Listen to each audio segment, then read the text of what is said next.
Hey everybody, welcome to Obscurities in Miniatures, and today I wanted to take a quick look at the Dwarven Mountaineers that Artisan Guild put out. Now, I don't do enough videos on Artisan Guild stuff, and the reason is because I'm constantly working on it.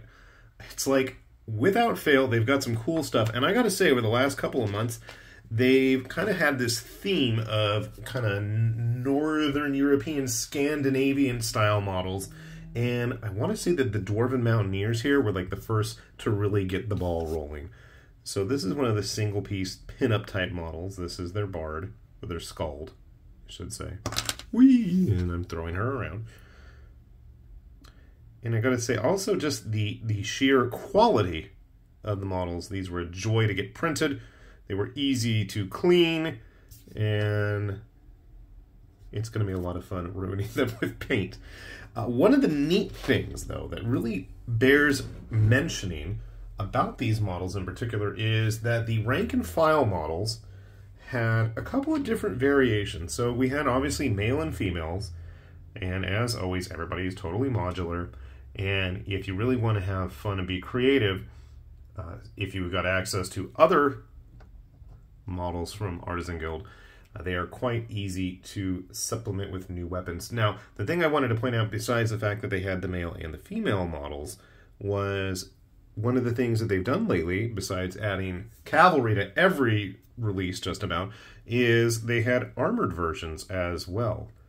So you can see it's got much more of that Scandinavian Viking runic look to it. And that's actually one of the female models wearing the helmet. So both the men and the women get the helmets. Just the grunts, though, none of the specialized hero troops. Like, for example, we have, and you'll notice nobody has their arms yet. So I want to say, yeah, oh, wow. Zoomed in this close, I can see I need to do a better job of cleaning it, but this was when my print bed was at the end of the line. Those print lines are definitely bad. Thankfully, that is not the case anymore. He was one of the first ones that I printed, and it should be better, but I dig the dynamic base as he's got the earth rising up underneath him. I always enjoy the hero models. Without fail, if there's any model that will get printed, no matter what, every month, it's going to be the hero models from Artisan Guild. Sometimes the mounts. So I got curious, though, and then I have the Thane, which was pretty cool looking, too. I decided, I was curious, how would they have scaled with their older models? So I grabbed two of the older hero models, and funny enough, while yes, they are heroes, size-wise, they are exactly the same, which means then that all those fancy weapons across both releases, the flaming hammers, the giant axes, the big runic gauntlets. This is the mallet from the mage up there. All that stuff's going to work together. So you can really do some mixing and matching. I've got a horn here, shields.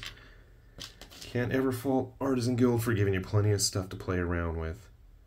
I do dig the runes on the spearhead. That's really nice. And then I was curious too, just if you guys are out there in the market and you want and need more dwarves, I noticed that they line up perfectly with the recent ones that Titanforge did as well. So if you like that look, if you dig that style, and as always, plenty of nice themed bases. These are some of the very few that I ever print. If you've ever seen me enough on here, I very, very rarely actually do bases. Not that I don't need them. Okay, that's his. There's nothing on it.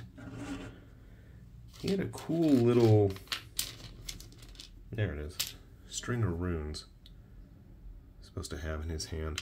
So if you are in the market for dwarves and you dig the very Scandinavian aesthetic of these guys, I don't think you should pass these up. Plus the fact that they have mounts, plus the fact that, there's cavalry, there's hero models, there's all sorts of stuff. They scale well with the other dwarves that we've already had from Artisan Guild. definitely a fun release. And since these guys came out, they've had their Svartwood Trolls. I thought I had one somewhere. They've got their Draugrs that are in service to the Lich Lord or whatever.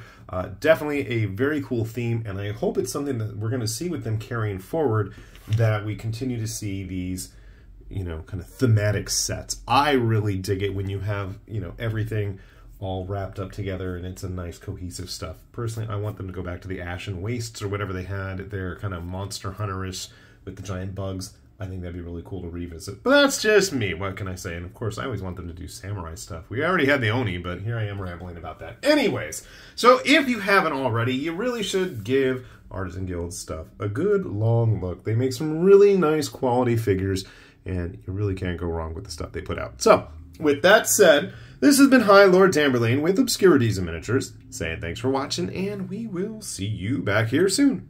Bye-bye.